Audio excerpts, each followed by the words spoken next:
time, huh?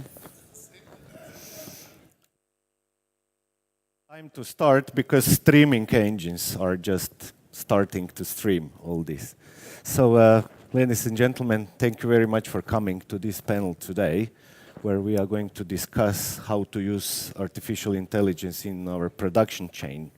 My name is Sveb, and I have the honor to present our distinguished panelists today, starting from my right, Grant from Al Jazeera, who is in charge for cloud and analytics in Al Jazeera, Victor from famous Google, Yves from University of California,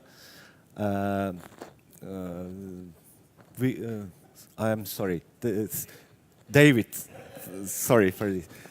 David from Adobe and Michael from TV2 in Denmark. Please put your hands together, give them a welcome. Thank you. So before we start, I would like to learn from you guys here. Are you scared of artificial intelligence? Who is scared? Oh, not many. Okay, we'll see at the end of this discussion how you will feel. Right. Okay, so I was thinking to start this discussion with panelists giving us what they do and what's actually going on in this arena at this stage from a perspective of production in media environment. So I will start with you, Victor. What's Google is doing on this? Yeah, thank you so much for the intro.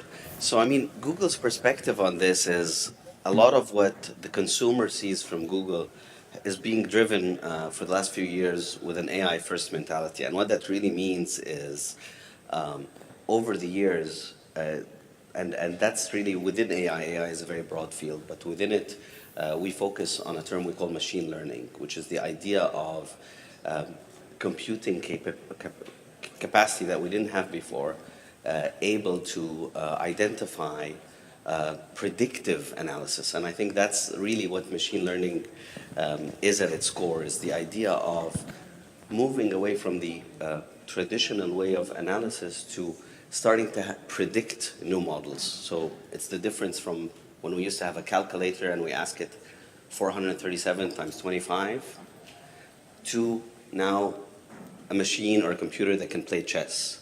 So now the machine is using moves based on historical analysis and making decisions. When you take that into the context of media, so many interesting use cases arise. And one of the things we're trying to do here is help organizations like Al Jazeera and others use some of these same components that we kind of found out over time with obviously offerings like YouTube and others on how AI can improve the production environment, the editorial environment. One of the interesting use cases that we did with the New York Times last year is New York Times were realizing digitally when they would put up some stories, they would get quite a lot of toxic comments. So the Google team worked with the New York Times on a solution they called Perspective. And what that was is, again, using machine learning, and this would have been a very arduous, long manual task. They've tried to identify comments that are seeming to be toxic or unhelpful or harmful.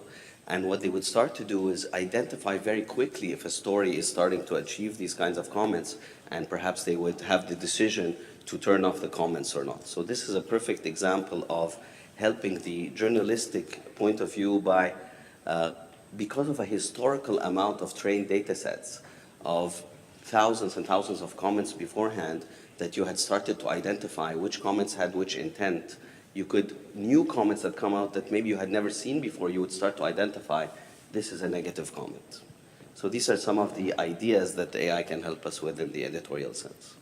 Very nice. So helping journalists filtering out the content and make it better. And I would, if I would skip you and go to David for a start, just curious to understand what Adobe, we all like Adobe, from early days of editing and photoshopping and all this.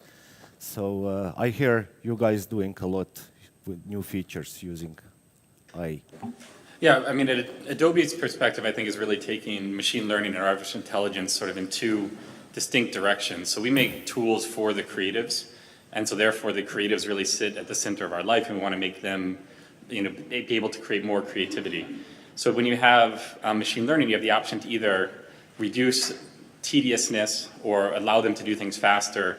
And a lot of the examples were given today where you need to find something faster, find a clip where somebody is talking about the latest news story, find a section of a video where there are two people interviewing each other, really doing things faster or aligning videos and audio. At the same point, we also want to look at the second part, which is allowing people to make more creative decisions easier or in new ways, and how we can apply machine learning to that.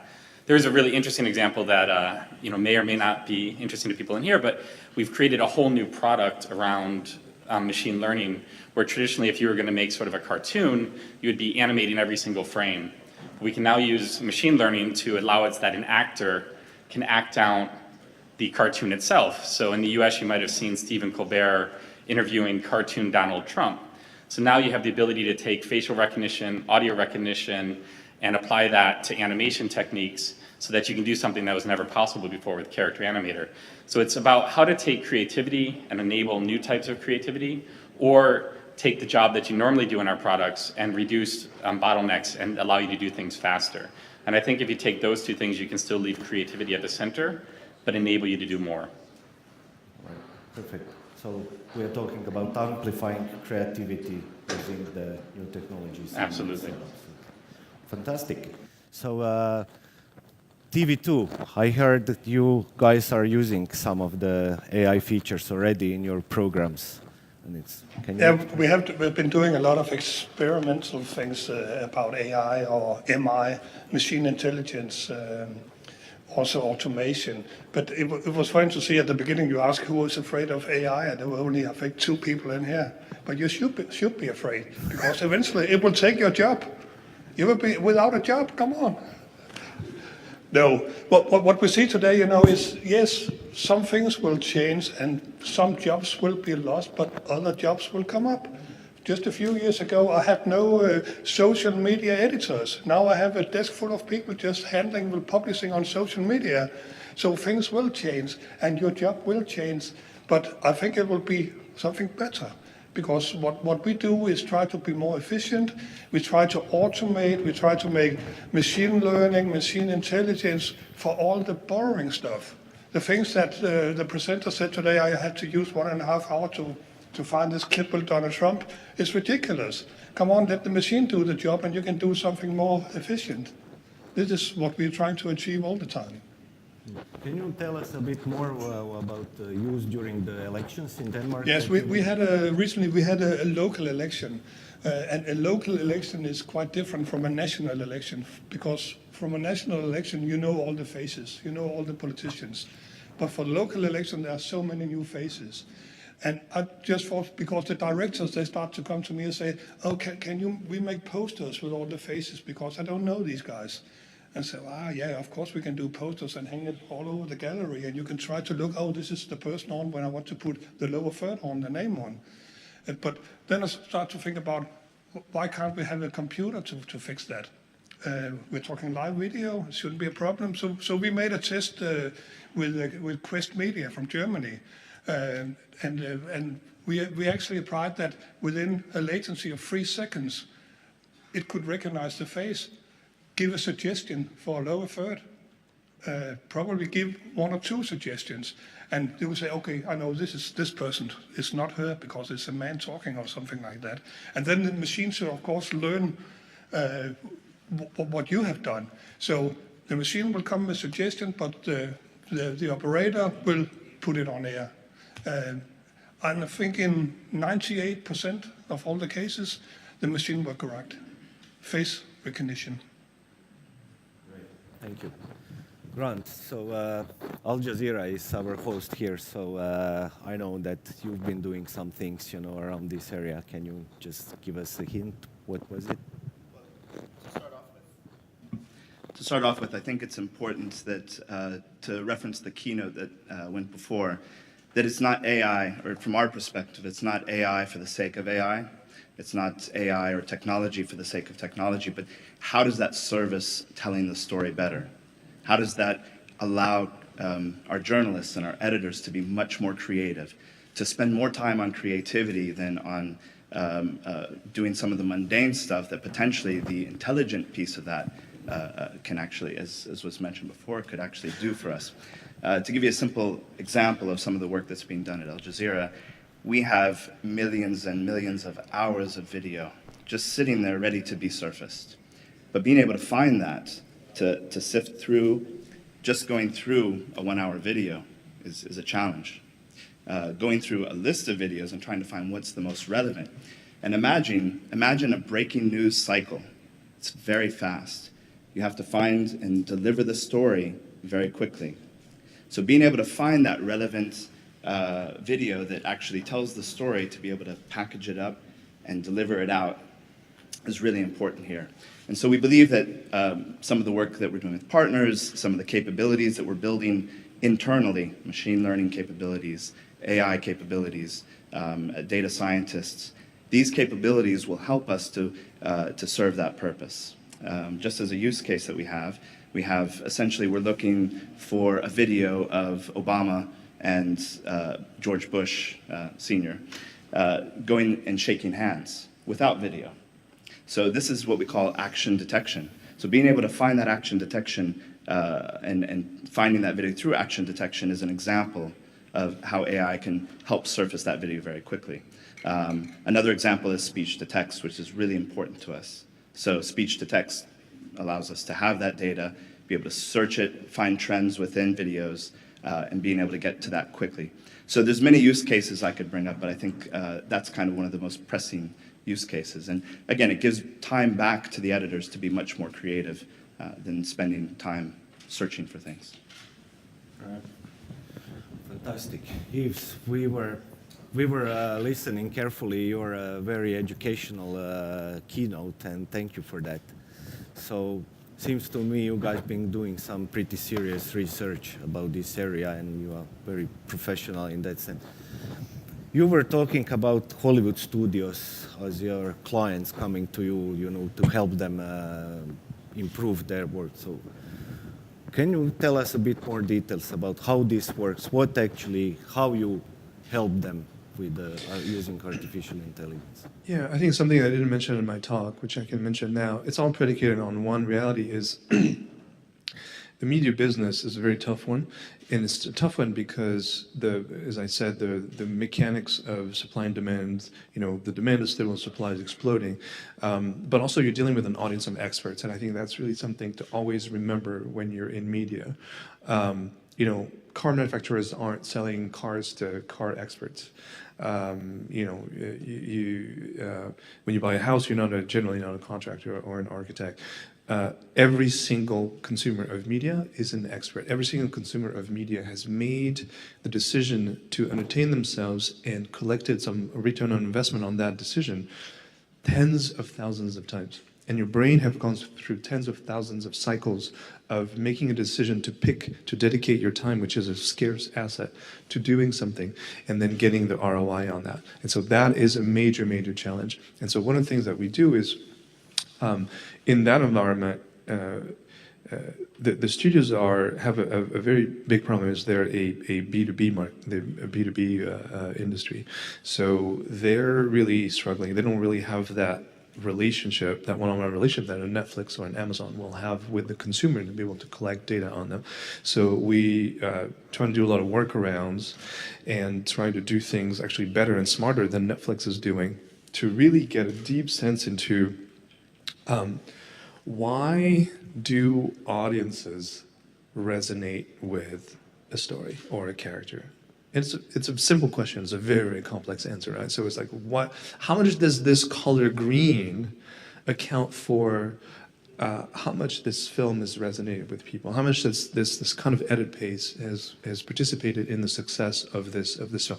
So we're really trying to do, so a lot of people here today, there's an enormous amount of value that can be captured at the very tactical level of production of, you know, video QC and stuff like that. We're doing that, but we're putting it more in the strategic context, right? So my one of the things that we're building, for example, will allow filmmakers in the production system to take either their storyboard or their dailies, and if it's a bar scene, for example, they'll be able to compare their scene to the entire history of bar scenes, and in various clusters that are more relevant to the genre or the kind of emotional tonality of that particular film. They'll be able to see how much does a bar scene line up with the history of bar scenes, and what are the intrinsic elements of that bar scene that are the same as all the other ones and are new. Because if you're dealing with an audience of experts, you have to surprise them. That's a big deal, and you can't. It's really hard. You have to surprise them, but not in the wrong spots. I mean, think about it. It's impossible. You have to create some elements of some attributes of genre and stability in every content that you're making. And then you have to create a lot of novelty on top of that. But where do you do that? So we're building tools to help creatives make decisions. We're not telling them what to do. It's very important. We're not telling the creatives what to do.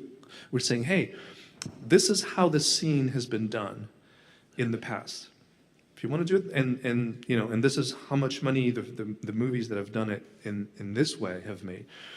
You can choose to make it this way, but we would like you to not make it this way. We would like you to use AI machine learning not to build an average of everything that's been done in the past, which is not interesting, but to identify areas of innovation and novelty in how you tell cinematic stories, and uncover, surface elements of novelty that maybe a producer or director or a cinematographer will not think about, but will be extremely important. And so statistically tell them, hey, actually white balance this way creates this cognitive impact, go for it, is huge value. And so it's, I guess, going from an art, layering art and science together. I think that's really the heart of the conversation today, is how you layer art and science together, because there's a place for art and there's a place for science. And I tell my kids, the two most important areas at school are math and art. Everything else you can just forget about it because it's knowledge-based and you can just ask Google. And thanks to you guys. And that's really the challenge, is how do you leverage science to create better art? Right. Fantastic. So so as I see it, from what I've learned today and over these, days here, it's when we talk about artificial intelligence, it's as you rightly said in your keynote, it's quite a lot of automation rather than intelligent itself. It's how we use pattern recognition to analyze data that we have stored from the past and then make some smart decisions for our future projects. So I would think that there is a big maneuver space how to improve production chain using these kind of things. So what I think audience would also like to understand, it's as artificial intelligence products or something which, I don't know, you can go and buy in the Apple Store or somewhere. You can buy some apps which are using this. But if I would like to build something which is specific for, I don't know, BBC production chain or TV2 production chain, let's make this high level of automation. How do I do it? Who are the companies? Do I call Google, or I come to you, or come to me? Don't talk to them. What's the main, how this process works? I mean, it's a kind of tailor-made development stuff, Can you just give us a bit of insights? Yeah, because so it's a really, really good question, because everybody's sort of running around and being like, AI, how do we do it? So a lot of the work we do in the private sector actually starts, and we have very long-term relationships with large companies like Raytheon or Cisco, and we do all their AI work. It starts with a business problem. So we generally come in, and the first step in the engagement is tell us about AI. What is it? How can it help us? So there's a lot of education and awareness. That's step one. What is it?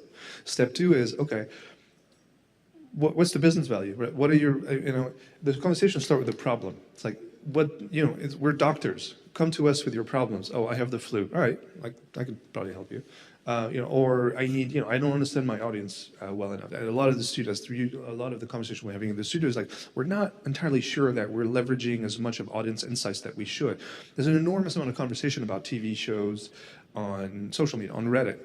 And there's a lot of studios that still don't know that Reddit is amazing for TV show conversations. So it really starts with the problem, and then you build solutions on top of it. And a lot of the solutions are actually really heavily customized. So you can use off-the-shelf stuff like Google or Adobe. And generally what we do is we don't try to reinvent the wheel. We take stuff that already is available. And the Google ecosystem has great, completely free, so thank you very much, platforms and applications. And then you sort of really have you build a customization layer around it, and you build AI features on top of it and visualizations on top of it that are very specific to an industry and to a company.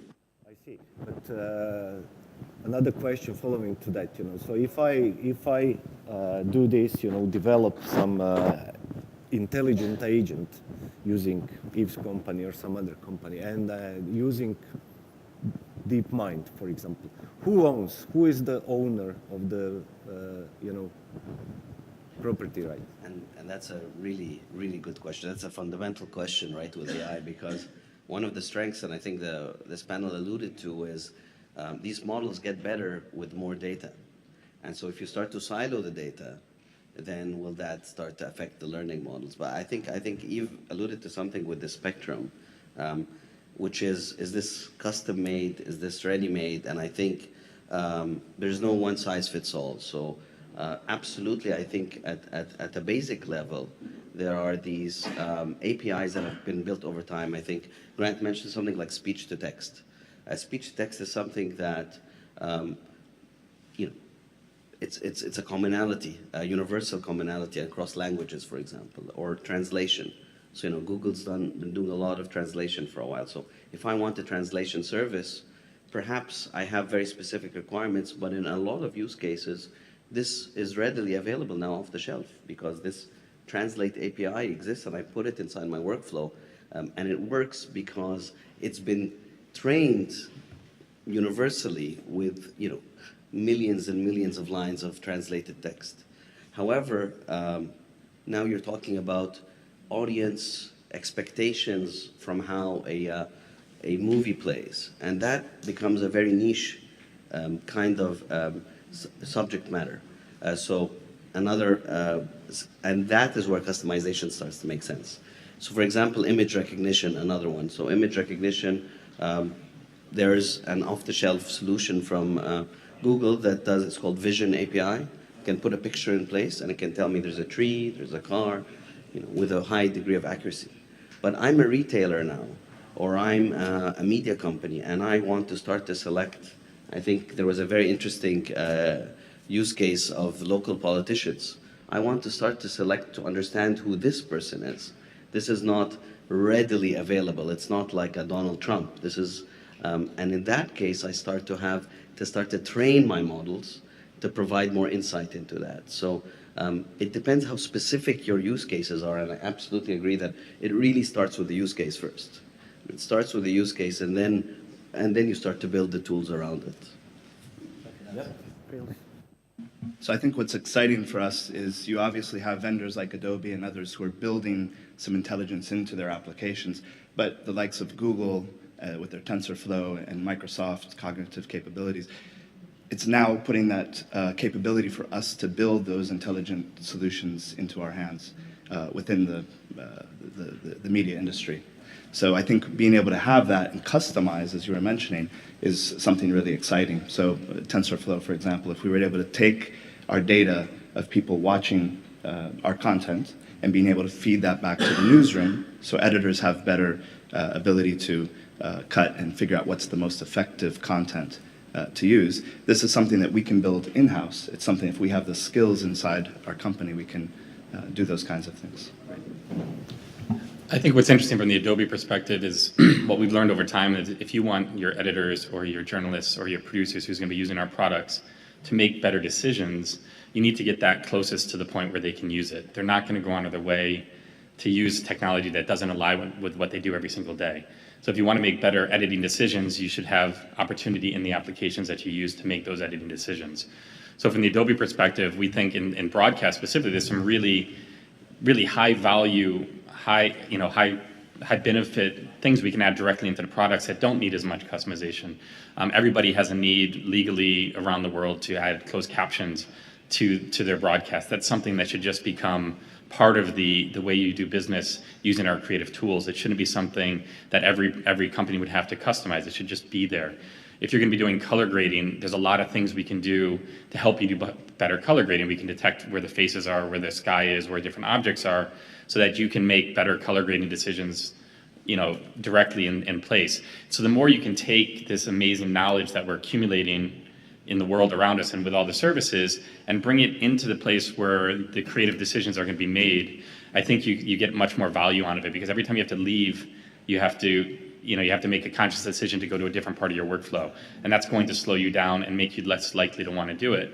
And so then the other interesting part of what Adobe said is, while we're going to bring a lot of this to market through the Adobe Sensei brand, we're going to bring all these technologies in. We know there's going to be custom workflows that we're probably not going to build because it's going to be really useful for Al Jazeera or maybe TV2, but not necessarily BBC. So it's not going to be a universal thing.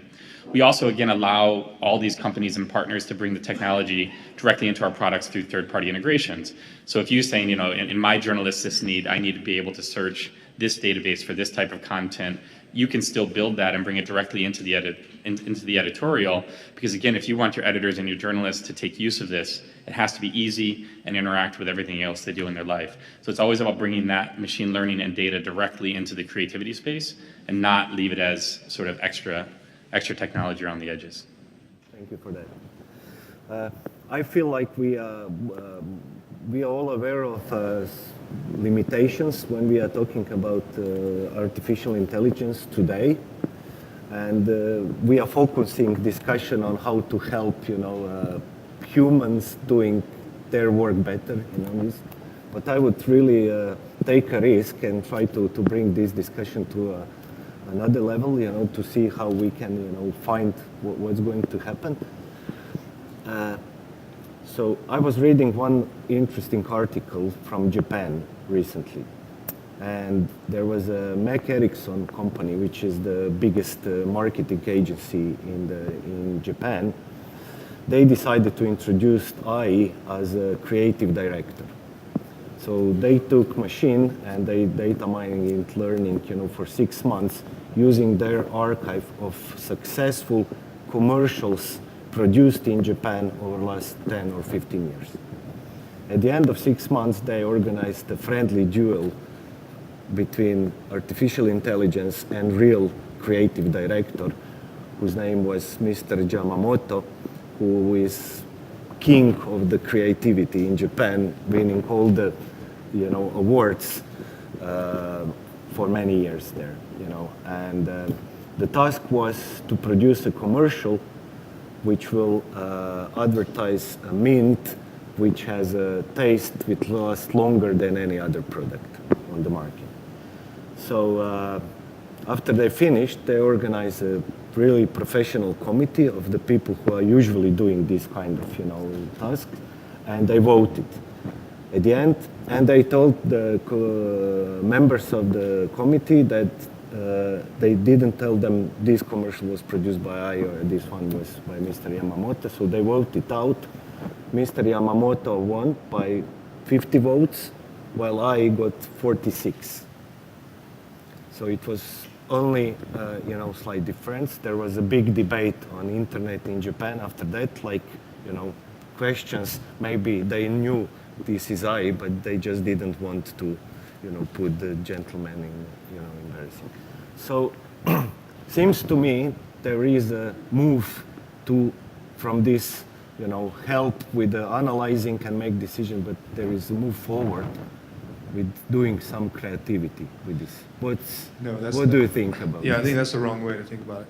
I think that, so if you showed me the commercial, and it was a commercial for a mint that, the taste lasted longer. And if you look at the AI commercial, it's a woman painting characters on the ground. It's like, really? So that's an example of AI generated art or AI, is garbage, and it's going to be garbage for a very long time, and we're not going to see it for a very long time. I can tell you, the studios have no interest in it. We work for a big music publisher that has no interest in it, because at the end of the day, and it's my company is famous for building the AI application for Sophia, the hands-on robotics, Saudi, unfortunately, robot, and.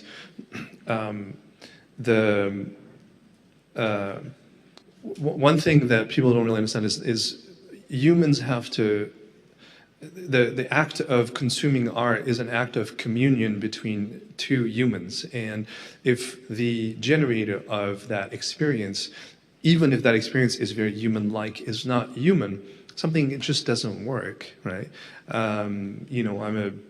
If you're a fan of a band or an actor, you really resonate, that humanness, that human nature really resonates with you.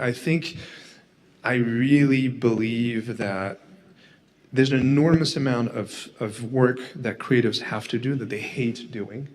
Right? And I think there's an enormous amount of opportunity in automating all the stuff that creatives really hate doing. And that'll, or helping them understand how to innovate, give them options on how to tell stories differently. And I think there's going to be a tension between how much guidance you give them, because they really don't like to give guidance. And I get in really stupid arguments with creatives and Hollywood all the time because they feel really threatened with what I do, and they don't really understand that my goal is not to replace them. My goal is to give them a deeper understanding of this part of their audience, and it's literally opening up a new world for them, a new window into a landscape of opportunity that is actually a lot more broad, a lot broader than what a studio executive or a studio system will allow them to play in. I'm broadening the space of play for creatives using AI. Well, I think, if you can have tools that can help you provide your content in the right way so the viewers would like to see it, everybody, I guess, I'm not the only one, struggling with Facebook algorithm. And I think probably Mark Zuckerberg is the only one who understands the algorithm, what works on Facebook. We can publish stories and we think, okay, this is just something we publish, and we have a reach of, I don't know, thousands, and then we can publish something that's very interesting and maybe 10% of them will only look at it. So give us the tools, so we can understand things like that. But on the other hand, what you talked about is about the movies, how would it affect a special white balance, a camera angle or whatever. I think we should also be a little bit careful about not narrowing things, because it's, again, if you go to an art gallery, you probably don't understand everything, but it will challenge your brain, And if you only get what you like, then you will only have cat videos or videos of babies on Facebook. So. Okay, you're right, and the wrong way to do it is to take what's worked in the past and average that and create something new. That's not going to work. By definition, you have to create a lot of novelty, right? You have to surprise people but that space of surprising people right now is really narrow. The space of novelty in film is really narrow. There isn't that much innovation. There's a little bit of innovation in film. There isn't that much innovation in film, because how are you going to come to a studio executive and say, hey, that $1 billion movie that you want to make? We're going to innovate the crap out of it. And they're going to be like, no, you're not going to do that. I'm going to get fired. But if there's a language that they can talk to each other and say, hey, the data shows that we're going to put all these elements in it, and it's going to really help people lean into the film. But we're also going to innovate in all of these other areas, because the data has shown that this is a safe area to innovate in. Then you're broadening the space of possibility for the creative, and that's what AI should do. David wanted something to say. I think there's actually something interesting in that clip that you showed us at breakfast. It's almost a false example, and it's actually an example to show where you can do things better with machine learning. They didn't tell you that that humans chose the theme of the commercial, and humans shot the video that was used for the commercial, and humans did the zoom and the pans on the commercial. what the computer did was the shot selection, just basically find where the camera was centered and focused and slowed down or whatever criteria the computer used. And I think that's, again, that perfect example of where you want to leverage machine learning, because if you're watching a football game, we can, as a computer, it can help you decide where the goals are. You can determine where all the goals are, and you can put a 15-second handle on either side of the goal, and that's going to increase your ability to do your work as an editor. But you're going to still be able to make the decisions on how to feature that goal in the story you want to tell, in the highlight reel you want to tell. So again, really all they did in that example was sort of that shot selection, which is something that's uniquely doable by machine learning, because you're going to know that if the camera's wobbling and off in space, for the most part, you're not going to want to focus on it. But when it gets a focal angle, you're going to want to use it. So again, that shot selection part was really where it's interesting. I think that is what you should leverage. But the game itself was, I think, a little bit rigged, because all around that was human interaction. And that's what we want to remember, is where that creativity plays. You wanted to take just to follow. I mean, David, that's exactly an interesting point. So when you're editing, you're in a sports, for example, the sports analogy is very good, because let's say you're getting a summary of a game, and there is a human element, because there might be some drama about this is this player's retirement game and different things to the human element. But there are things that are generally important from a sports outcome, like goals. And so there are areas, even within creative, that creatives do but are repetitive. And so I think that's where the mix comes in. I mean, to your point about the human, I think at the end of the day, the human element is obviously critical. And then you start to think the more areas you have that include things that can be analyzed in your job, these are the areas that might be enhanced or perhaps even replaced by AI. I mean, one of the examples you mentioned, DeepMind, earlier, and this is a very highly skilled profession, was with ophthalmologists and doctors. One of the ways of finding out if you're pre-diabetic was to look at the cornea and figure out some very specific areas and the colorations within the retina to figure out actually if this patient is pre-diabetic. And this area would sometimes go undetected by doctors, and it had a 70% success rate. And one of the things that DeepMind was able to do, because again, training many similar images, they became better at diagnosing that than the human. And this isn't a mundane human task. This is a doctor who went through medical school. And that's where the interesting part lies in. So I absolutely, I think, can you replace a Mozart? I don't think that's the discussion, but can you replace an electronic DJ that spins out very similar areas to make you go, that has an identifiable way of creating music, perhaps? And so that's the interesting. That's a really good example. So DJs, we love transmitted DJs, and a DJ in and of itself, the mechanics of being a DJ, that's not the value of the DJ. The value of the DJ is the brand behind it. So this guy's a great DJ. He can't charge the tens of thousands of dollars that the big brand name DJs charge, because he's not a brand. He's as good at them, right? But again, it's that human personification. And the bottom line is, how much do you creatives understand the humanness in themselves and others? Give them the tools to create a deeper, richer understanding of the humanness.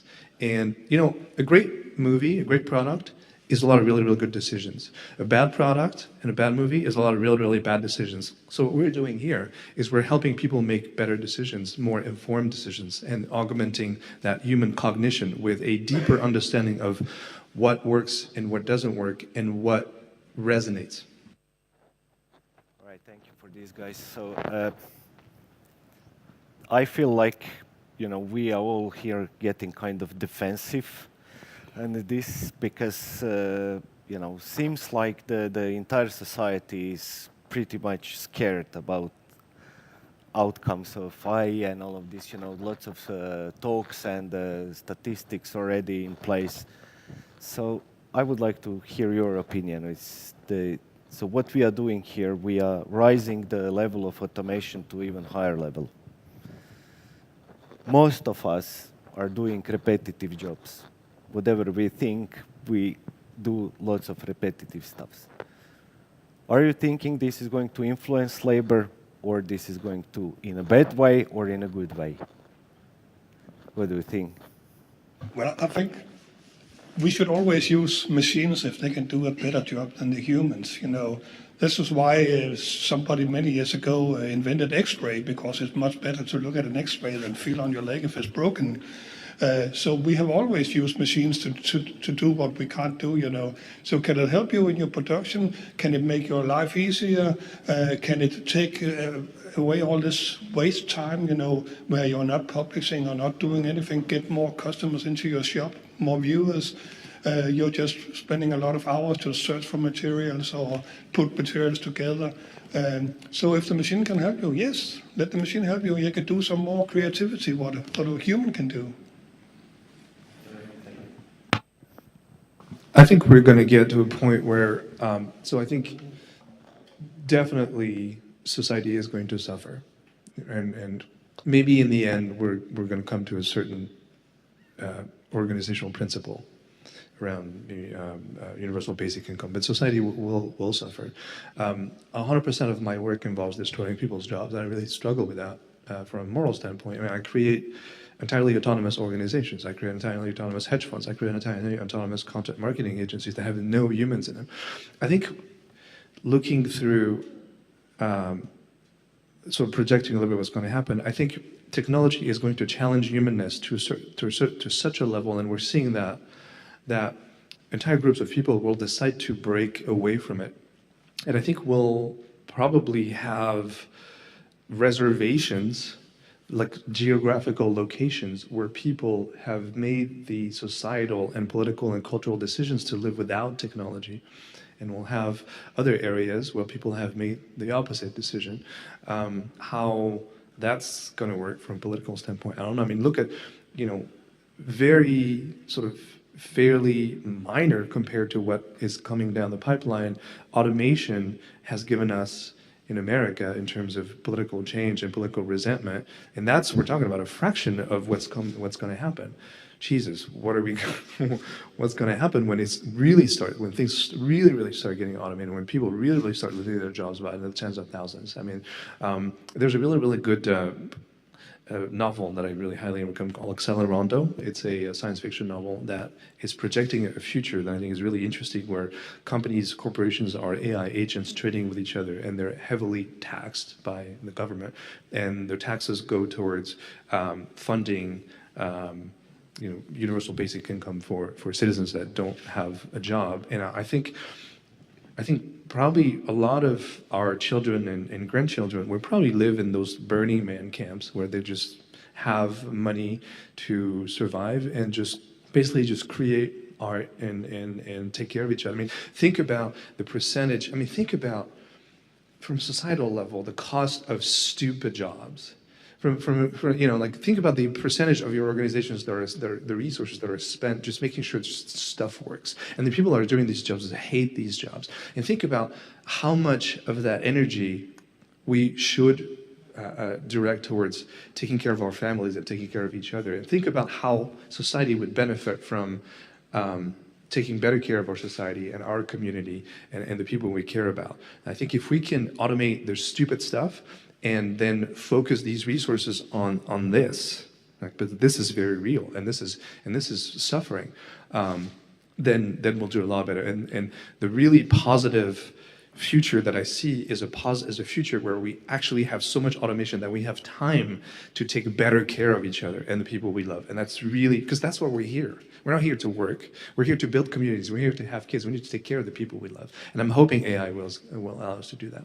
That's very nice. I hope we'll have more conferences in the future then. So David, you wanted to say? Well, I guess I won't get as philosophical or as long-reaching, but what I can say is, I've worked in this industry for about 20 years now, and there's been many opportunities where we've changed production staffs to save, weeks, hours, months on every single production. What I haven't generally seen is that they just go and lay off people. They don't need those people to do the mundane tasks anymore or the tasks that we automated. But what they do then is repurpose those people to create more content, because the need for content is still on that exponential growth.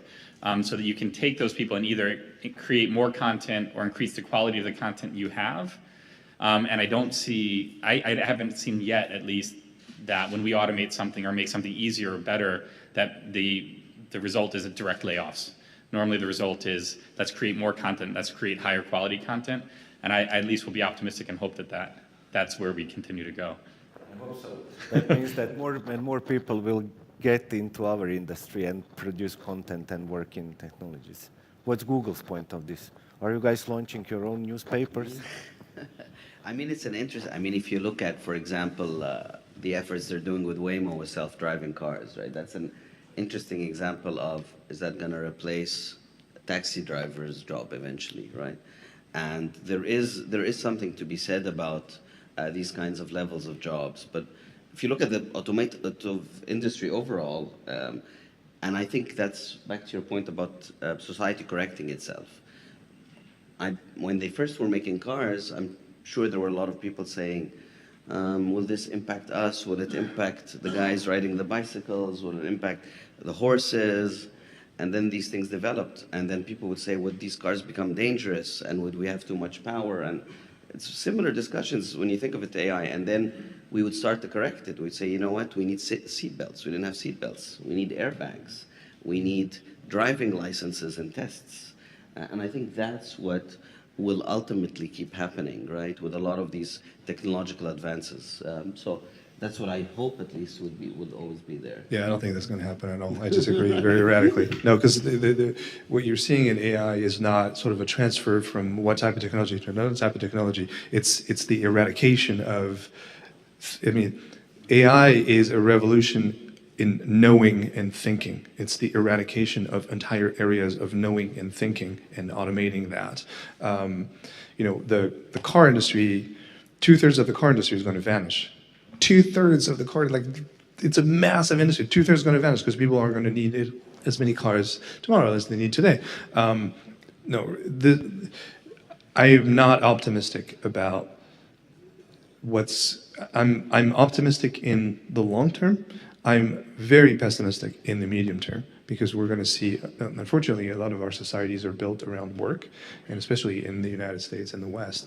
And we're going to need to reinvent our societies around something else. We really need to reinvent them around community and family and things like that. And I think that's a good thing. But how is that going to pan out politically? I mean, look at fairly small variants in the economic situation produce massive political problems, and so have massive political consequences. So it's hard to tell, but it is coming.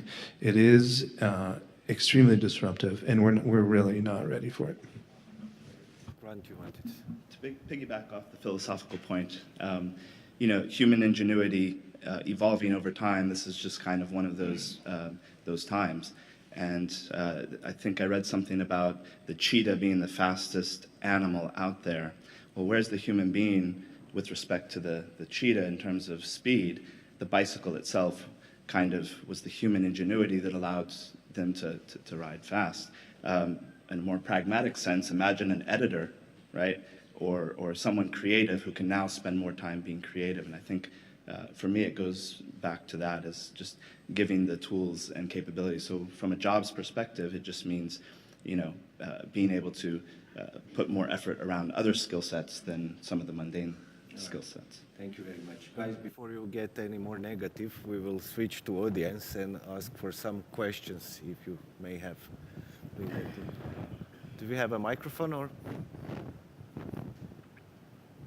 Please, here in the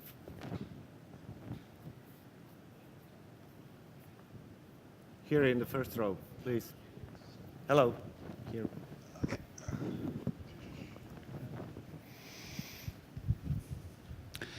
It's really there's two quite different levels of conversation going on actually in the panel, I think, which is there's one about saving creative people from doing the boring stuff, and I completely agree. I think the potential is enormous. Again, I speak as somebody who spent 25 years making films, would have loved much of what you can do. And also it tunes into the creative psyche. You know, creative people hate doing boring stuff. And then there's helping creative people to be more creative, which is almost like a kind of marketing, audience insight type function that Yves talking about. And we have to accept that actually, 95, 98% of sort of creative stuff that humans enjoy that's been created by other humans is susceptible to that kind of analysis because it's not Mozart, right? But what sort of concerns me a little bit is that does Mozart find he can't get his opera produced because the studios look at the incredible and no doubt increasingly sophisticated work that Yves can provide them with, and all they can see is, we can turn a $100 million movie into a movie that grosses $400 million. That's fantastic. But I think the best work I ever did as a director was completely serendipitous. Often it was because the shoot had gone appallingly, and so I had to completely rethink it in the cutting room and made something that I didn't even think I was going to make. And no studio kind of wants to deal with that kind of creative accident. Or maybe it does. Yeah, I mean, if that's the output, then I will have failed because my job is to make sure that stories that need to be told, doesn't matter who they're coming from, are told because the models show that this is the right story for this type of audience. It really is. I mean, look, we're going to make better Mozart. Maybe Mozart isn't the pinnacle of music. Right? Maybe the Beatles, certainly the Beatles, I'm not a Beatles fan, but I'm a huge Prince fan. Maybe Prince isn't the pinnacle of music. Right? It's hard for me to imagine, but because again, imagine we're a bunch of fish swimming in a koi pond. We don't know anything. We don't know anything. We haven't scratched the surface of the universe that we live in. And so, as I was mentioning, the revolution in AI is a revolution in how we know things.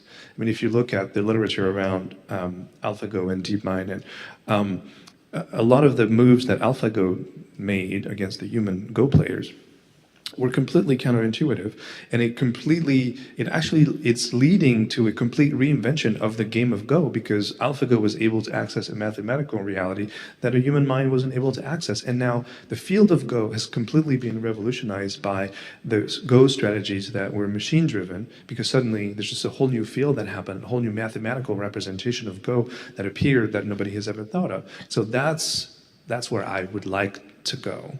And you're right, people like me have too much power because we can take it to a whole new direction. There's certainly a lot of financial incentives conflict with a lot of creative incentives, but I'm hopeful that, because at the end of the day, that's why it all starts with audiences. Audiences will start rejecting superhero movies pretty soon. Audiences will start tuning out of Star Wars pretty soon, right? So, or maybe not, right? But it may happen, and when that happens, I can tell you the whole industry is going to turn toward people like me. I mean, they're already starting to do that. I'm not the only one, but for answers, right? Because again, recipes just are very fleeting, and AI shouldn't be the recipe of all recipes. It should be a tool to help us pull the curtains open and dive even deeper in the human mind, into the content, into coloring, into the product, and really develop a semantic, the key word here is semantic, meaningful understanding of what all of that is. I mean, we don't understand the product of film. We don't understand it. We make films and then people go see them. Great. What happened? We don't understand that. It's really about chemistry. Yeah, and so I'm very optimistic that AI and machine learning will completely revolutionize how we understand media and cinematic information in news, in TV, in film, everywhere. And it'll expand the landscape of opportunities rather than constrain it. Any other question? Anyone here? I guess I kind of have one philosophical statement and one question really, and to Yves. And does Yves ever think that an AI could answer Plato's question about what is the essence of beauty? It seems to be that it's from one human interaction to another that's the important connection we all make. And then, you spoke about the familiar and the unfamiliar, and this kind of sweet spot in the middle where we have to be able to connect with something in a movie, yet there has to be an element of, let's call it the uncanny valley of the narrative. How far do things have to slip that way before we kind of lose that connection with the movies? Or is there a shift towards the right as we enter this kind of new paradigm of filmmaking? I mean, what do you have against math? Math is great. Everything is math. It's all math. I have nothing against math. It's all math. And so you're not taking the magic away. In fact, you were, again, for me, you cannot, at least not yet, jump into telling the creatives what to create. You can point in certain directions for them. That's really what, and the ability to very, very, very intelligently point to avenues of creativity that maybe they've thought about, maybe they haven't thought about, and hopefully they haven't thought about them. I think that's the promise, and that's what we're going to see. We're not going to see anything else for now. Thank you. Right. Gentlemen had questions here in the first row. Thank you. I'm just curious. AI is based on machine learning. Machine learning, you feed data on existing data sets. They learn based on that. Let's take movies, the bar scene you explained. What if somebody comes totally with a different viewpoint and makes a movie and it's a great hit? But based on the previous data sets, what he has done might not work out. Like Tarantino made something reverse, If you had AI available at that time, you will be looking at something which is looking like a total disaster because it's not according to the norms of the movie making. How does AI fit into that? Because that will kill creativity at that point. Yeah, I mean, you're asking the most important question, which is, and the way you're describing it is the wrong way to do it, and it's not the way I do it. The way I do it, again, is not averaging what's happened in the past and say, do that, is to say, averaging with everything that's happened in the past and say, don't do that. Remember the example of the bar scene? I'm hoping that if I give creatives and producers and directors a very in-depth notion of how bar scenes have been represented in the context of the kind of scene that they want and the kind of dialogue between the characters and the kind of emotional arcs, they're going to say, well, let's not do that. Let's do something better. Let's do something different. So it'll give them an opportunity to innovate and not, to move away from what you described. And and again, the models will get smarter, right? So it'll start out, it'll be really dumb, and then it'll get smarter. So there will be mistakes, but there'll be less and less mistakes. And I think we can then take more risks in telling stories, and not only take more risks, but tell more meaningful stories that we have all had this movie that we can't explain it, but has just resonated with us so profoundly, and we've connected almost biologically with it. Right? That's what I want to try to understand. Asif has one more. That's last question. All right, so during your the talk that you had earlier on, you made a point that you wanted to understand what does green mean to an individual, what does purple mean. So the thing is, how do you do actual measurement of perception and audience engagement of these things while they're playing? I mean, is it point-in-time samples? And there's a leading question from that. And in the end, I mean, the whole aim of this is it to make the perfect movie or the perfect program for the audience and the individuals? And if that's the case, wouldn't an anomaly do the same thing? Like, for example, Black Panther, right? You change the narrative from having a white superhero to a black one, and the hype and the revenues generated is just done it by changing the narrative rather than using science to come to a conclusion. Yeah, so this is a really good example, right? So how much does the racial dimension of Black Panther account for the success of Black Panther? I don't know. Do you know? Nobody knows. I mean, it's probably substantial, but it's also a really, really good movie. It's also an outstanding movie. It's hit the right point in history on a lot of social justice issues, and I think that's a great movie. It's the right movie. But what I would love to know is how much of that narrative can account for the success of the film. And I'm hoping the stuff that I'm working on will be able to give a pretty good answer to that. Because it's also a great movie. It is a phenomenal movie that also happens to be about something that's very important, and it has some themes in it that are extremely important and that resonate with a lot of people. But right now it's kind of like guessing, right? It's not science. We need to make it science. Be a little bit more scientific. Thank you, gentlemen. So I think it was great. Thank you very much for this. Please give them an applause.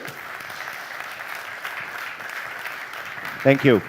So we can continue our discussion over lunch. I think it's the time. Thank you.